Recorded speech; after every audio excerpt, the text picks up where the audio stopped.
Hello दोस्तों, स्वागत अभिनंदन आप सभी का आपके अपने YouTube channel MK science classes पर। तो मेरे बच्चों, जैसे कि आपको पता है कि हम आपके लिए प्रत्येक दिन आरपीएफ कांस्टेबल एसआई 2024 का जो टारगेट बैच है उसके लिए स्पेशल साइंस के क्वेश्चंस लेकर आते हैं, जिसमें मोस्ट इंपोर्टेंट क्वेश्चंस आपके रहते हैं। जो मेरा भाई चैनल से नया जुड़ा है, इससे पहले आपकी लगभग 9 से 10 क्लास जा चुकी हैं। तो जो मेरा भाई चैनल से नया जुड़ा है, एक बार प्रत्येक उन क्लासेस को जाकर जरूर देखें। इसके साथ साथ भाई चैनल को सब्सक्राइब, वीडियो को लाइक शेयर जरूर करें गुरुदक्षिणा के तौर पर। तो चलिए सेशन को स्टार्ट करते हैं। फर्स्ट क्वेश्चन की तरफ। फर्स्ट क्वेश्चन आपके सामने है। क्या कह रहा है फर्स्ट क्वेश्चन? कहता है कि क्यूसेक से क्या नापा जाता है। क्यूसेक से क्या मापा जाता है? पानी की गहराई, पानी का बहाव, ठीक है जी, या फिर आपका पानी की शुद्धता या पानी का घनत्व। तो क्यूसेक से जो मापा जाता है बच्चा, वो मापा जाता है पानी का बहाव। इसका राइट आंसर जो बनेगा बी राइट आंसर बनेगा। पानी का बहाव होता है क्यूसेक या बैरल, या आपने सुना होगा कभी कभी। ठीक है जी, तो क्यूसेक होता है भाई। नेक्स्ट क्वेश्चन आपके सामने। कहता है तापमान का एसआई मात्रक निम्नलिखित में से क्या है। तापमान का एसआई मात्रक पूछ रहा है। केल्विन है, सेंटीग्रेड है, सेल्सियस है, या फिर फ़ारेनहाइट है। जल्दी से मेरे दोस्त जवाब दीजिए, क्या आंसर होगा। तो आपको पता है तापमान जो है कैसी यूनिट है? भौतिक राशि है। भौतिक को हम बोलते हैं फंडामेंटल यूनिट। कैसी है? भौतिक राशि है। इसका मतलब हम कह सकते हैं भौतिक राशि तो है ही, जिसको हम बोलते हैं मूल राशि भी हम कह सकते हैं। ठीक है, तापमान एक मूल राशि होती है, एक फंडामेंटल यूनिट होती है। तो बच्चा ध्यान रखना वो क्या होता है, केल्विन। तापमान की सही यूनिट क्या होती है? केल्विन होती है। ठीक है मेरे बच्चों, तो ध्यान रखना है केल्विन आपको लगाना है। राइट आंसर बनेगा भाई केल्विन। ठीक है, सेंटीग्रेड सेल्सियस जो होता है एक ही चीज है, और फ़ारेनहाइट होता है एक अलग से क्या होती है, तापमान को मापने की यूनिट हो सकती है। परंतु मूल राशि जो होती है, फ्रेसा यूनिट जो होती है तापमान की, वो क्या होती है? केल्विन होती है। नेक्स्ट क्वेश्चन आपके सामने थर्ड। एक समान गति से घूमती सॉफ्ट में बेटा रस्सी बंधी हुई है, जिसके सिरे पर एक गेंद बंधी हुई है। सॉफ्ट अचानक रुक जाती है, तो अब रस्सी गेंद के कोणीय वेग के सॉफ्ट के चारों लिपट जाती है। तो बढ़ते हुए, घटते हुए, स्थिर, शून्य। तो बच्चा क्या होती है? बढ़ते हुए। नेक्स्ट क्वेश्चन तरफ बढ़ते हैं भाई। क्वेश्चन नंबर आपके सामने है, क्वेश्चन नंबर फोर्थ। व्यक्ति का भार उस लिफ्ट में अधिक होगा। तो व्यक्ति का भार कब महसूस होता है? जब लिफ्ट क्या होता है बेटा, अचानक से किस तरफ जाती है? ऊपर की ओर जा रही हो। तो स्थिर वेग से स्थिर वेग रहेगा, मतलब धीरे धीरे कांस्टेंट, मतलब हम कह सकते हैं समान वेग से ऊपर नीचे जा रही है तो कोई प्रभाव नहीं पड़ेगा। तो स्थिर वेग से ऊपर की ओर जा रही है, या फिर स्थिर वेग से नीचे की ओर जा रही है, या फिर ऊपर की ओर त्वरित हो रही है, या नीचे की ओर त्वरित हो रही है। तो ध्यान रखना है, जब भार बढ़ेगा तो ऊपर की ओर जा रही हो, अचानक से ऊपर की ओर तरफ जाती है, तो व्यक्ति का भार बढ़ा हुआ प्रतीत होगा। और अचानक से लिफ्ट जो होती है अचानक से नीचे की तरफ जाती है, तो भार घटा हुआ प्रतीत होता है। राइट आंसर जो बनेगा मेरे बच्चों, सी बनेगा। और समान गति से ऊपर या नीचे जाए तो भार पर कोई प्रभाव नहीं पड़ने वाला है। क्वेश्चन नंबर फिफ्थ आपके सामने। बर्फ की तुलना में द्रव्य जल अधिक सघन होता है, इसका कारण क्या है? द्रव्य जो होता है भाई, जल अधिक सघन कैसा होता है? जिसको हम बोलते हैं डेंसर मीडियम। क्या बोलते हैं? डेंसर जो होता है। डेंसर कब होगा? जिसके पार्टिकल्स पास पास होते हैं। तो अधिक पृष्ठ तनाव होगा वंडर वॉल्स बल के कारण, हाइड्रोजन आबंध के कारण, या फिर सहसंयोजन आबंध। तो बच्चा राइट आंसर बनेगा हाइड्रोजन जो बॉन्ड्स होते हैं उसके कारण क्या होता है, बर्फ की तुलना में द्रव जो जल होता है वो अधिक सघन होता है। इसका कारण क्या बनेगा मेरे बच्चों? सी राइट आंसर बनेगा। क्वेश्चन नंबर सिक्स आपके सामने। धुएं और कोहरे से बनता है। धुएं और कोहरे से क्या बनेगा? बादल बनेंगे, धूम कोहरा बनेगा, पाला बनेगा, या फिर धुंध बनेगा। तो धुआं और कोहरा दोनों है, तो धूम कोहरा जो बनता है इन दोनों के मिलने से बनता है। इन दोनों को ऐड किया जाएगा धुएं कोहरे को, तो क्या बनेगा? धूम कोहरा बनता है। चलिए, यदि वीडियो अच्छी लग रही है गुरुदक्षिणा के तौर पर चैनल को सब्सक्राइब, वीडियो को लाइक शेयर जरूर करें। यदि मेरा कोई भी भाई आपको आरपीएफ कांस्टेबल एसआई का फुल कोर्स लेना चाहता है, तो बच्चा ध्यान रखना है, फुल कोर्स में आपका जो फुल कोर्स चला हुआ है, इस फुल कोर्स में आपका लाइव क्लासेस चलेंगी। और लाइव क्लासेस जो चलती है सुबह 8:30 से, और कितने बजे तक चलती है? 1 बजे तक चलती हैं। जिसमें आपका मैथ्स भी, जीके भी, साइंस भी और रीजनिंग भी अलग अलग स्टाफ के माध्यम से आपको कराई जाएंगी। तो ध्यान रखना है, ये जो कोर्स है ये आपको 199 रुपीज़ के अंदर मिलने वाला है आपको। और इस कोर्स पर 85% का ऑफर चला हुआ है। जो बच्चा चाहता है परचेज करना तो इस कोर्स को परचेज कर सकता है मेरे बाजियों। और ये कोर्स जो मिलेगा आपको कहाँ पर मिलेगा? ये कोर्स मिलेगा बच्चा, आप इस ऐप को डाउनलोड कर लीजिए, और इस ऐप को डाउनलोड करेंगे तो आपको एक कोर्स मिलेगा। इसके साथ साथ किसी को समस्या होती है तो आप इस नंबर पर भी कॉन्टैक्ट कर सकते हैं। और या आप चाहते हो ग्रुप में जुड़ना, तो ग्रुप में, व्हाट्सएप ग्रुप में आपको जोड़ दिया जाएगा, जहां पर प्रत्येक दिन अपडेट दी जाती है। तो आप इस नंबर पर भी कांटेक्ट कर सकते हैं। क्वेश्चन नंबर 7 देखिए, इलेक्ट्रॉन पर आवश्यक विद्युत बल लगाने के अलावा अन्य कोई तरीका नहीं है जिसके द्वारा इसे परमाणु से बाहर निकाला जा सके। यह कथन किसका है भाई? आपको पता है भैया, कोई भी परमाणु होता है उसके चारों तरफ क्या करते हैं भाई?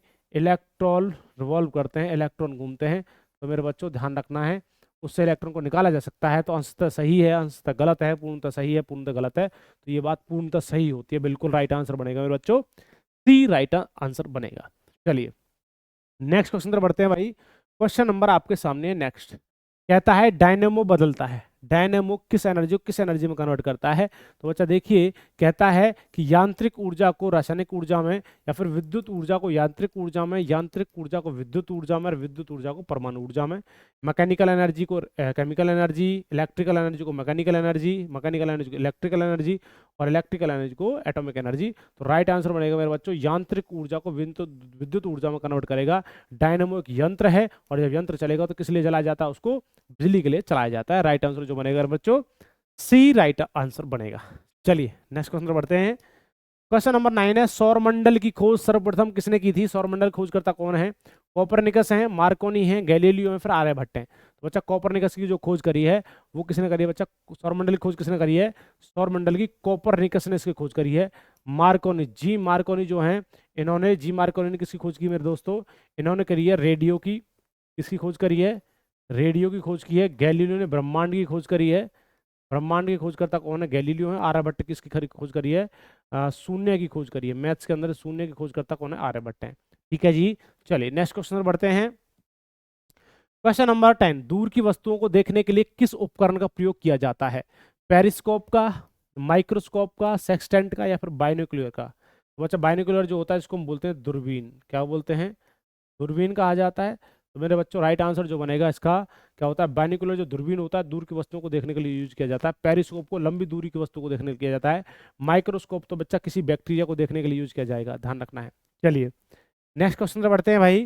क्वेश्चन नंबर 11, आंधी के आगमन से पूर्व बैरोमीटर का स्तर क्या होता है? बैरोमीटर जो होता है बच्चा ध्यान रखना है, एक बैरोमीटर होता है, और बैरोमीटर जो होता है बच्चा इसके अंदर पारा भरा होता है। तो बच्चा ध्यान रखना है, ऐसे मान के चलिए बैरोमीटर आपके सामने है कोई भी, इसमें ऐसे क्या होता है, नंबर्स होते हैं 20, 30, 40, 50, 60, 70 ऐसे करके। तो बच्चा ध्यान रखना है, ये यदि इसमें जो पारा होता है यदि ऊपर की तरफ चढ़ रहा है, नीचे की तरफ उतर रहा है, इसमें लिक्विड जो होता है, ये एक यंत्र है वायुमंडलीय दाब को मापने का या मौसम संबंधी घटनाओं के बारे में सूचना जो देता है, बैरोमीटर होता है। तो ये अचानक से ऊपर की तरफ जाता है, अचानक से ऊपर जा रहा है तो भूकंप आएगा। क्या आएगा? भूकंप आएगा। ठीक है। यदि नीचे की तरफ जा रहा है अचानक से, तो अचानक से नीचे आएगा तो आंधी तूफान आएगा। क्या आएगा? आंधी तूफान आएगा।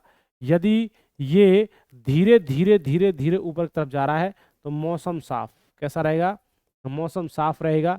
और यदि ये धीरे धीरे धीरे धीरे नीचे की तरफ आ रहा है तो बच्चा बारिश होने की संभावना है। बारिश, बारिश है, बारिश होने की संभावना, होने की संभावना। ठीक है जी बच्चों, और ध्यान रखना, बारिश होने की संभावना जो होती है जब नीचे जा रहा है, ऊपर और जा रहा है धीरे धीरे तो मौसम साफ, अचानक से ऊपर जा रहा था भूकंप, और अचानक से नीचे आ रहा तो आंधी। मेरा बच्चा देख लीजिए, आंधी तूफान आएगा तो भैया क्या होगा? सामान्य स्तर से नीचे जाएगा, सामान्य स्तर से ऊपर की ओर बदलता रहेगा, परिवर्तित नहीं होगा, या फिर सामान्य स्तर से ऊपर जाएगा। तो राइट आंसर होगा सामान्य स्तर से नीचे जाएगा। तो इसका मतलब क्या आएगा? आंधी तूफान आने की संभावना होती है। नेक्स्ट क्वेश्चन आपके सामने है, एक प्रकाश वर्ष किसके सर्वाधिक समीप है भाई? प्रकाश वर्ष को क्या बोलते हैं? लाइट ईयर बोलते हैं। लाइट ईयर होता है लंबी दूरी को मापने का काम करेगा। ये क्या मापता है? दूरी को, डिस्टेंस को, लंबी डिस्टेंस को मापने का काम करेगा। 10 की पावर 8 मीटर, 10 की पावर 15 मीटर, 10 की पावर 12 मीटर, 10 की पावर 20 मीटर। राइट आंसर जो बनेगा 10 की पावर 12 मीटर जो होता है एक प्रकाश वर्ष जो उसका समीप होता है या इसका मान होता है। नेक्स्ट क्वेश्चन आपके सामने, खाद्य ऊर्जा को हम किस इकाई से मापा जाता है? खाद्य ऊर्जा जो होता है, जो हम भोजन खाते हैं उसके अंदर जो एनर्जी होती है उसको किससे मापा जाता है? कैलोरी से, सेल्सियस से, केल्विन से, डिग्री से। राइट आंसर होगा बच्चा कैलोरी। कहते हैं कि भाई इससे कितने कैलोरी एनर्जी मिलती है व्यक्ति ने, यदि कोई चिकन खाया है या कोई दूध पिया है या कोई चीज खाई है तो उसमें कितनी कैलोरी आपको मिली हुई है। तो ध्यान रखना है, राइट आंसर क्या बनेगा? ए। नेक्स्ट क्वेश्चन है क्वेश्चन नंबर 14, वृत्ताकार गति का उदाहरण क्या है? वृत्ताकार गति मतलब कोई वृत्त है, उस वृत्त पर कोई व्यक्ति घूम रहा है, चल रहा है, फिर रहा है। तो ध्यान रखना, उसका बताना है भाई, कोई व्यक्ति आपका कोई भी चीज घूम रही है। तो वृत्ताकार गति किसकी है? ट्रेन की गति होती है, घड़ी की सुई की गति होती है, तितली की गति होती है, तार की गति। तो बच्चा आपको पता है घड़ी जो होती है वो घूमती है भैया इस प्रकार से। तो बच्चा ऐसे करके घूमती है, तो इसको क्या बोलते हैं? घड़ी की सुई की गति को बोलते हैं वृत्ताकार। वृत्ताकार सर्कल में घूम रही है। राइट आंसर क्या बनेगा? बी राइट आंसर बनेगा भाई। चलिए नेक्स्ट क्वेश्चन 15 है, ऑटोमोबाइल्स एग्जॉस्ट में समाविष्ट महत्वपूर्ण तत्व है। मतलब कि जो ऑटोमोबाइल्स जो होते हैं, जो मतलब हम कहने लगते हैं कि मोटरसाइकिल गाड़ी वाहन जो होते हैं, उनके धुआं से जो निकलता है, एग्जॉस्ट जो निकलता है, धुआं जो निकलता है, उसमें क्या सबसे ज्यादा मात्रा में होता है? क्लोरीन होता है, सोडियम होता है, मैग्नीशियम होता है, लेड होता है। राइट आंसर बनेगा बच्चा क्या होता है? लेड जो होता है, सीसा जो होता है, सबसे ज्यादा मात्रा में पाया जाता है किसके अंदर? मोटरसाइकिल गाड़ी वाहनों के धुएं में। साथ में कौन सी गैस होती है? Carbon monoxide. कौन सी होती है? Carbon monoxide. ये सबसे विषैली गैस होती है। कार्बन मोनोऑक्साइड जो गैस है, ये सबसे विषैली गैस होती है और ये मोटरसाइकिल गाड़ी के वाहन के धुएं से निकलती है, ध्यान रखना है। चलिए नेक्स्ट क्वेश्चन आपके सामने है 16। इन जलीय विलयनों में से कौन टिंडल प्रभाव को प्रदर्शित करता है? टिंडल प्रभाव का मतलब होता है किसी भी रूम के अंदर कोई भी एक होल होता है, उस होल से कोई लाइट आ रही है, और वो लाइट क्या होती है? जब धूल के कण उड़ाए जाते हैं, कपड़ा फटका जाता है, तो बच्चा ध्यान रखना, आपको धूल के कण उड़ते हुए दिखाई देते हैं उसके अंदर, तो जो होल होता है उससे लाइट आती है, तो उसको में क्या होंगे भाई? किसमें होगा आपका कोलाइडी, सॉरी टिंडल प्रभाव किसको प्रदर्शित करेगा? सोडियम कार्बोनेट, दूध के, या फिर कॉपर सल्फेट को, या फिर पोटेशियम परमैंगनेट को। तो ध्यान रखना, दूध जो होता है ये कोलाइडी, और या हम कह सकते हैं कोलाइडी सॉल्यूशन है। कैसा विलियन है? कोलाइडी विलियन है। कोलाइडी कोलाइडी विलियन होता है। और साथ साथ में बेटा कोलाइडी विलियन जो होगा, जो भी, वो क्या करेगा? टिंडल प्रभाव को प्रदर्शित करने का काम करेगा। बिल्कुल ट्रू सॉल्यूशन जो होता है, सत्य सॉल्यूशन, टिंडल प्रभाव को प्रदर्शित नहीं करता है। क्वेश्चन नंबर 17 है, शुद्ध जल प्राप्त करने के लिए जल में लवण के विलयन को इस विधि द्वारा संशोधित किया जाता है। कहने का मतलब है, समुद्री जल मान लो, समुद्री जल है, और समुद्री जल होता है, तो ये समुद्री जल जो होता है उसमें क्या होता है आपका? पानी के अंदर क्या मिला होता है? लवण तो मिला होता है, लवण, उसमें नमक होता है ना, किसके अंदर? समुद्र के पानी में। तो बच्चा वो रिफाइन करना है निस्पंदन विधि द्वारा अलग करने की कीप, या आसवन विधि, या प्रभाजी आसवन। तो ध्यान रखना, राइट आंसर होगा मेरे बच्चों आसवन विधि, जिसको हम बोलते हैं distillation. Distillation process, distillation process का मतलब होता है जिसमें आसवन विधि होती है, जिसमें आपका क्या किया जाता है? पानी को, समुद्री पानी को पीने योग्य बनाया जाता है। किस विधि से? डिस्टिलेशन प्रोसेस, आसवन विधि से। ये होता है प्रभाजी आसवन, जिसको हम बोलते हैं fractional distillation. Fractional fractional distillation, fractional distillation होगा, इससे किया जाता है बेटा, फ्रैक्शनल डिस्टिलेशन से पेट्रोलियम को शुद्ध किया जाता है। पेट्रोलियम को पेट्रोलियम को शुद्ध किया जाता है, फिर शुद्ध किया जाता है, उसमें से निकाले जाते हैं डीजल, पेट्रोल, केरोसिन, मिट्टी का तेल, है ना, मोबिल ऑयल, ये सब निकाले जाते हैं। किससे? प्रभाजी आसवन से, पेट्रोलियम के अंदर से काला गाढ़ा घोल जो होता है। समुद्री जल को डिस्टिलेशन प्रोसेस से अलग किया जाता है, प्लस में किया जाता है रिवर्स ऑस्मोसिस के माध्यम से। रिवर्स ऑस्मोसिस, इस प्रोसेस के माध्यम से भी, जिसको हम बोलते हैं आरओ, आपने सुना होगा आरओ, आर यहाँ से और ओ यहाँ से, रिवर्स ऑस्मोसिस से निकला। आरओ जो होता है घरों में लगे होते हैं, वो यही प्रोसेस होती है बच्चा, ध्यान रखना। डिस्टिलेशन प्रोसेस से समुद्री जल को शुद्ध किया जाएगा, या जल के अंदर नमक की मात्रा को अलग किया जाएगा। नेक्स्ट क्वेश्चन आपके सामने है, क्वेश्चन नंबर 18 कहता है कि बच्चा निम्नलिखित में से किसमें सर्वाधिक संख्या में परमाणु होते हैं भाई? तो किसमें होते हैं? 180 ग्राम ग्लूकोज में, 63 ग्राम यूरिया में, 60 ग्राम फ्रक्टोज में, 60 ग्राम हाइड्रोजन में। तो 60 ग्राम हाइड्रोजन में क्या होते हैं? सबसे सर्वाधिक मात्रा में क्या होते हैं? परमाणु पाए जाते हैं। राइट आंसर बनेगा मेरे बच्चों डी। नेक्स्ट क्वेश्चन है, यदि वीडियो अच्छी लग रही है तो गुरु दक्षिणा के तौर पर चैनल को सब्सक्राइब, वीडियो को लाइक शेयर जरूर करें भाई। चलिए नेक्स्ट क्वेश्चन है, कहता है कि नाभिक में प्रोटॉन और न्यूट्रॉन की कुल संख्या को कहते हैं समस्थानिक, समस्थानिक जोड़, या फिर परमाणु संख्या, या फिर द्रव्यमान संख्या। आपको पता है बच्चा, प्रोटॉन की संख्या, किसकी? प्रोटॉन की संख्या प्लस में न्यूट्रॉन की संख्या को हम कहते हैं परमाणु परमाणु द्रव्यमान। क्या बोलते हैं? परमाणु द्रव्यमान, या फिर हम बोलते हैं एटॉमिक मास कहा जाता है। तो बच्चा क्या होगा मेरे बच्चों? क्या होगा आपका? द्रव्यमान संख्या। तो किसकी कह रहा है? प्रोटॉन और न्यूट्रॉन। तो प्रोटॉन न्यूट्रॉन क्या होगा मेरे बच्चों? द्रव्यमान संख्या, और डी इसका राइट आंसर होगा, एटॉमिक मास कहा जाता है। चलिए बिल्कुल, नेक्स्ट क्वेश्चन आपके सामने है, जब दूध खट्टा हो जाता है तो कौन सा अम्ल बनता है? जब दूध खट्टा होगा तो कौन सा अम्ल बनेगा? जब दूध खट्टा होगा तो सभी को पता होगा इसका क्वेश्चन का, एसिटिक अम्ल, टार्ट्रिक अम्ल, ब्यूटेरिक अम्ल, या फिर लैक्टिक अम्ल। तो बच्चा ध्यान रखना, ब्यूटेरिक अम्ल जो होता है ये होता है मक्खन में। किस में होता है? मक्खन के अंदर होता है। ब्यूटेरिक एसिड मक्खन में होता है। टार्ट्रिक अम्ल किस में होता है बेटा आपका? ये होता है अंगूर में होता है। प्लस में किस में होता है? इमली में होता है। अंगूर एंड इमली में होगा। और एसिटिक अम्ल होगा किसके अंदर? सिरका के अंदर होता है, और अचार के अंदर होता है, सिरका और अचार।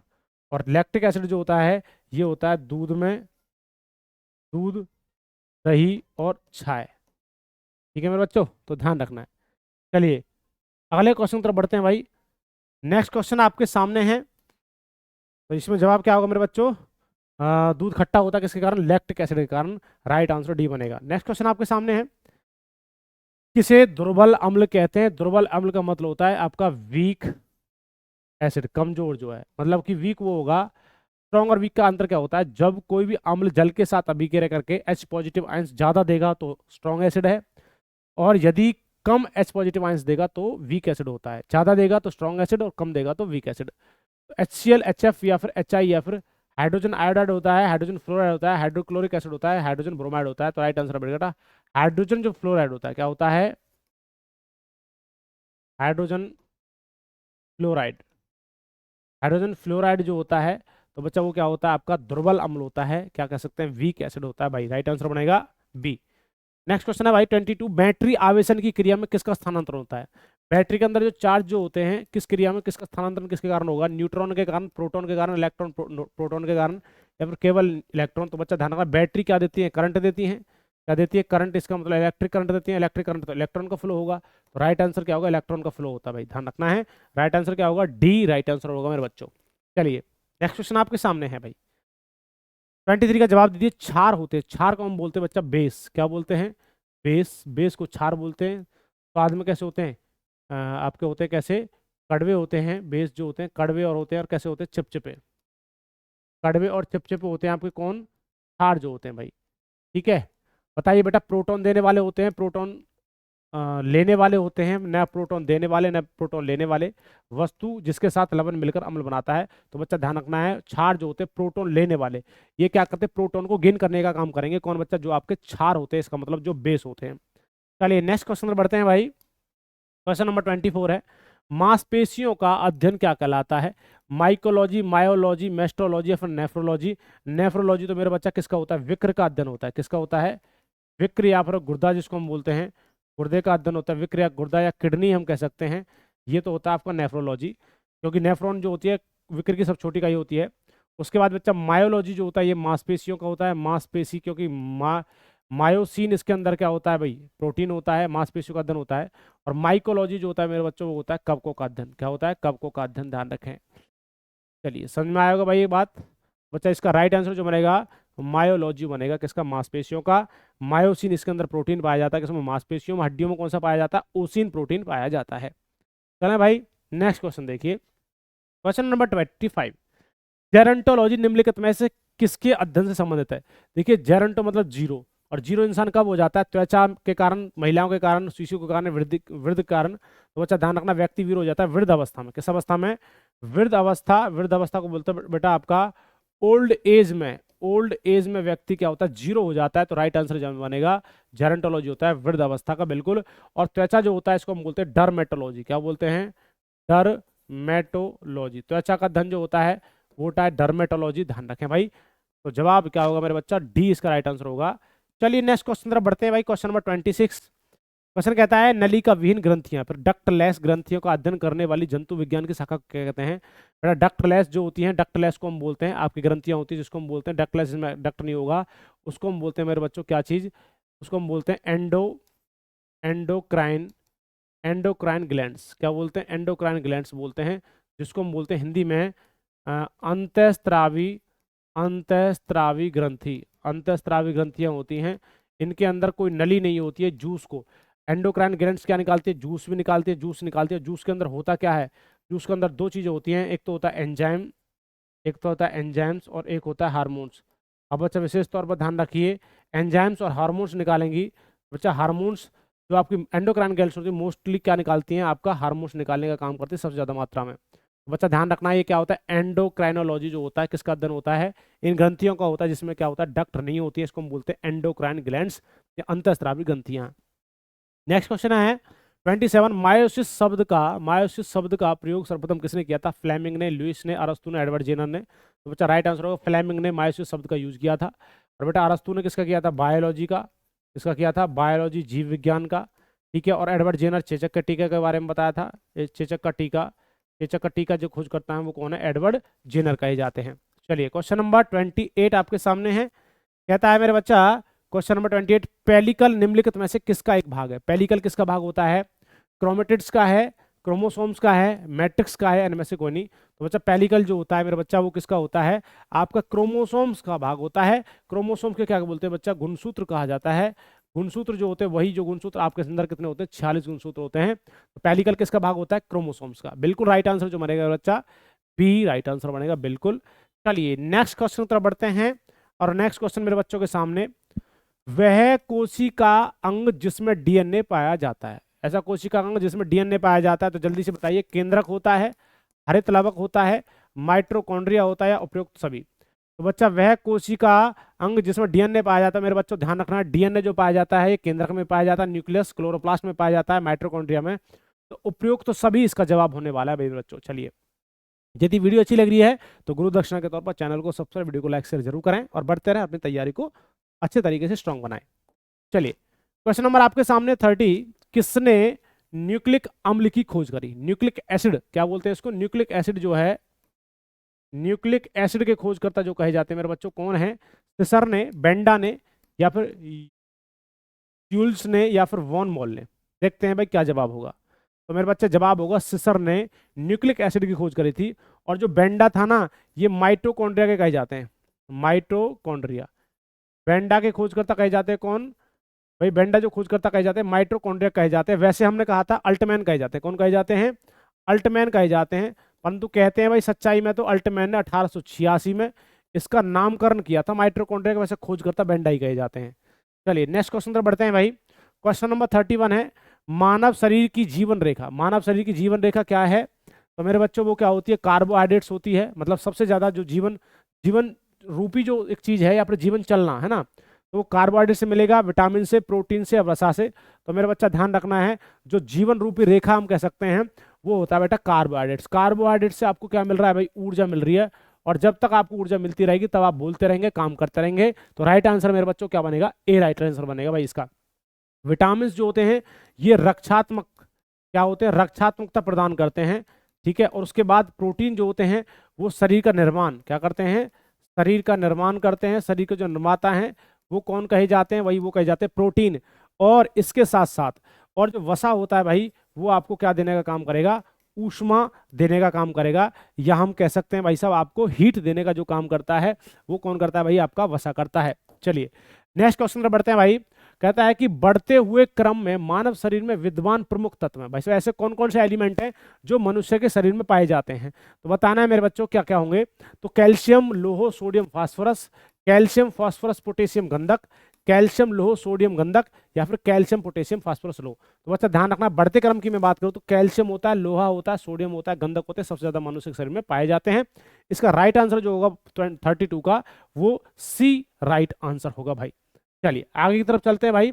अगला क्वेश्चन आपके सामने है, क्वेश्चन नंबर 33, निम्नलिखित में से किस के द्वारा दूध खट्टा होता है। दूध किसके कारण खट्टा होता है, प्रोटोजोआ, बैक्टीरिया, वायरस, या फिर नेमाटोड्स। बच्चा ध्यान रखना है, बैक्टीरिया के कारण दूध खट्टा होता है, जिसको हम बोलते हैं, आपने सुना होगा लैक्टोबैसिलस। क्या होता है, लैक्टोबैसिलस जो होता है, जिसके कारण दूध क्या हो जाता है, खट्टा हो जाता है। दूध दही में कन्वर्ट जो हो जाता है, लैक्टोबैसिलस बैक्टीरिया के कारण होता है। नेक्स्ट क्वेश्चन आपके सामने है, नींबू और नारंगी में कौन सा विटामिन पाया जाता है। मेरे बच्चों जल्दी से बताइए। यदि वीडियो अच्छी लग रही है, गुरु दक्षिणा के तौर पर चैनल को सब्सक्राइब, वीडियो को लाइक शेयर जरूर करते रहें और इसी प्रकार बढ़ते रहें भैया आगे तरफ। तो बच्चा देखिए 34, नींबू और संतरा में vitamin A, vitamin B, vitamin C, vitamin D. तो बच्चा ध्यान रखना, विटामिन सी जो होता है वो नींबू और नारंगी में होता है। गाजर में क्या होता है बच्चा, विटामिन ए होता है। और सूर्य के प्रकाश में क्या होता है, सूर्य का प्रकाश जो होगा उसमें क्या होता है मेरा बच्चा, आपका विटामिन डी होता है। मछली के जिगर के ऑयल में होता है, दूध में विटामिन डी होता है। और हरी पत्तेदार सब्जी आप कह सकते हैं विटामिन बी, और प्रोटीन के अंदर या फिर हम कह सकते हैं दूध के अंदर कौन सा होता है, विटामिन बी होता है। चलिए अगले क्वेश्चन की तरफ बढ़ते हैं भाई। क्वेश्चन नंबर 35, बर्फ की तुलना में द्रव्य जल अधिक सघन होता है, इसका कारण क्या होता है, अधिक पृष्ठीय तनाव होता है, वंडरवॉल्स बल, या फिर हाइड्रोजन आबंध, या फिर सहसंयोजन बंध। तो बच्चा ध्यान रखना, हाइड्रोजन आबंध जो होता है ज्यादा मात्रा में होता है, किसकी तुलना में, बर्फ की तुलना में, जल के पार्टिकल्स या अणुओं के बीच में। अगला क्वेश्चन है भाई, पदार्थ की उन अवस्थाओं में से एक है जो बहुत ही कम घनत्व वाली गैस को अत्यंत कम तापमान के तहत ठंडा करके प्राप्त करते हैं। आपकी 5 अवस्था होती है, सॉलिड होता है, एक होता है आपका लिक्विड, सॉलिड होता है, एक लिक्विड होता है, एक गैस होती है, एक प्लाज्मा होता है, सॉलिड, लिक्विड, गैस, प्लाज्मा, और एक होती है BEC, Bose-Einstein condensate, first, second, third, fourth and fifth, ये 5 अवस्था होती हैं। तो 5 अवस्था जो होती है इसमें क्या किया गया था बेटा, किसी भी वस्तु के तापमान को क्या किया गया, तापमान को और प्रेशर को एक साथ कम किया गया। तो बच्चा ध्यान रखना, वो कौन सा जवाब होगा, बोस आइंस्टीन कंडेंसेट होगा भाई, ध्यान रखना है। राइट आंसर क्या होगा, सी राइट आंसर होगा, बिल्कुल भाई 36 का सी राइट आंसर होगा। नेक्स्ट क्वेश्चन आपके सामने, किसी यंत्र की सहायता से नक्षत्रों का अध्ययन किया जाता है। तो नक्षत्रों का अध्ययन किया जाता है स्पेक्ट्रोस्कोप के कारण, पायरोमीटर के कारण, बैरोमीटर के कारण, या फिर टेलीस्कोप। तो बच्चा राइट आंसर होगा टेलीस्कोप। क्या होगा, राइट आंसर होगा टेलीस्कोप। बैरोमीटर वायुमंडलीय दाब को मापने का काम करेगा, पायरोमीटर तापमान को मापने का काम करता है। डी इसका राइट आंसर बनेगा। अगला क्वेश्चन आपके सामने है, जल्दी से जवाब दीजिए। न्यूमिस्मैटिक्स, न्यूमिस्मैटिक्स क्या है बच्चा, मनुस्मृति का अध्ययन होता है, पुरानी मुद्राओं का अध्ययन होता है, ताड़ के पत्तों का अध्ययन है, ताम्र के पत्तों का अध्ययन है। तो मनुस्मृति जो होता है बेटा, सॉरी मनुस्मृति का तो अध्ययन तो बता अलग ही है, तो ध्यान रखना न्यूमिस्मैटिक्स जो होता है ये पुरानी मुद्राओं का अध्ययन होता है, पर सिक्कों का अध्ययन भी कह सकते हैं। क्या कह सकते हैं, सिक्कों का अध्ययन जो होता है उसको हम क्या बोलते हैं, सिक्कों का अध्ययन कहलाता है, न्यूमिस्मैटिक्स कहलाता है। बिल्कुल राइट आंसर बनेगा मेरे बच्चों, बी राइट आंसर बनेगा। Question number 39, anatomy. एनाटॉमी विज्ञान की वह शाखा जिसका संबंध किससे होता है, प्राणी एवं पौधों की आंतरिक संरचना का मतलब कि खोज करना, शरीर के विभिन्न अंगों का कार्य करना, या फिर प्राणियों के आचरण से, या फिर कोशिका ऊतक से। तो बच्चा ध्यान रखना है, एनाटॉमी जो होता है आंतरिक अंग का बेटा उसकी खोज करना या फिर उसका कोई भी कार्य करना। तो बच्चा आंतरिक अंगों का जो खोज करना होता है या फिर उस पर आंतरिक अंगों की जो संरचना होती है उसके बारे को हम क्या कहते हैं, एनाटॉमी कहा जाता है। वो प्राणी हो सकता है, जीव जंतु, हम सभी हैं, ठीक है। आंतरिक अंगों की जो खोज किया जाता है या रिसर्च किया जाता है, ध्यान रखना एनाटॉमी कहलाता है। क्वेश्चन नंबर 40 भाई, माइकोलॉजी के अंतर्गत निम्नलिखित में से किसका अध्ययन किया जाता है। माइकोलॉजी के अंतर्गत भाई उपनिषदों का, मधुमक्खियों का, मांसपेशियों का, कवकों का। सभी को पता है माइक में कब का बोला है, कब का। तो राइट आंसर क्या होगा मेरे बच्चों, कवकों का अध्ययन। कवकों को क्या बोलते हैं भैया, फंगी बोलते हैं। क्या बोलते हैं भाई, फंगी बोलते हैं। और भैया मांसपेशियों का मायोलॉजी होता है, मांसपेशियों का मायोलॉजी होता है। और मधुमक्खी को बोलते हैं एपीकल्चर। क्या बोलते हैं, एपीकल्चर कहा जाता है मेरे बच्चों, ठीक है जी। तो राइट आंसर क्या बनेगा, डी राइट आंसर बनेगा। और माइको का तो हो गया भैया आपका कवकों का, और एक होता है फाइको, और फाइकोलॉजी जो होता है ये किसका होता है, फाइकोलॉजी होता है मेरे बच्चा शैवालों का। इसका मतलब एल्गी का अध्ययन जो होता है। नेक्स्ट क्वेश्चन पर बढ़ते हैं भाई। तो चलिए मेरे बच्चों, आपके सामने ये आरपीएफ कांस्टेबल का हमने आपके लिए स्पेशल एक कोर्स चलाया हुआ है, आरपीएफ कांस्टेबल एसआई का। बच्चा ये आपकी लाइव क्लासेस चली हुई हैं। सुबह कितना, मॉर्निंग में सुबह 8:30 से 8 से कब तक, दोपहर के 1 बजे तक आपकी क्लासेस चलती हैं। जो आपका मैथ्स की क्लासेस, जीके की, साइंस के, रीजनिंग के अलग अलग स्टाफ के माध्यम से आपको पढ़ाया जाता है। तो बच्चा यदि कोई बच्चा खरीदना चाहता है तो इसकी कॉस्ट रखी गई है 199 रुपीज़ रखी गई है। और मात्र कीमत है बच्चा इस पर 85% का आपका क्या चला हुआ है, आपका ऑफर चला हुआ है। जो बच्चा खरीदना चाहता है इसको परचेज कर सकता है। ये कोर्स जो मिलेगा कहाँ पर मिलेगा आपको, इस दया कोचिंग सेंटर ऐप को डाउनलोड कर लीजिए प्ले स्टोर से, वहाँ पर एक कोर्स मिलेगा। किसी बच्चे को समस्या है या ग्रुप में जुड़ना है व्हाट्सअप में, जिसमें आरपीएफ का व्हाट्सअप ग्रुप है, तो इस नंबर पर क्या कर सकता है, कॉन्टैक्ट कर सकता है मेरे बच्चों। तो चलिए मेरे बच्चा, आज की क्लास को यहीं पर विराम देते हैं। सभी बच्चे हंसते रहिए, मुस्कुराते रहिए, अपने परिवार का ख्याल रखिए। चलते हैं, जय हिंद, जय भारत, धन्यवाद।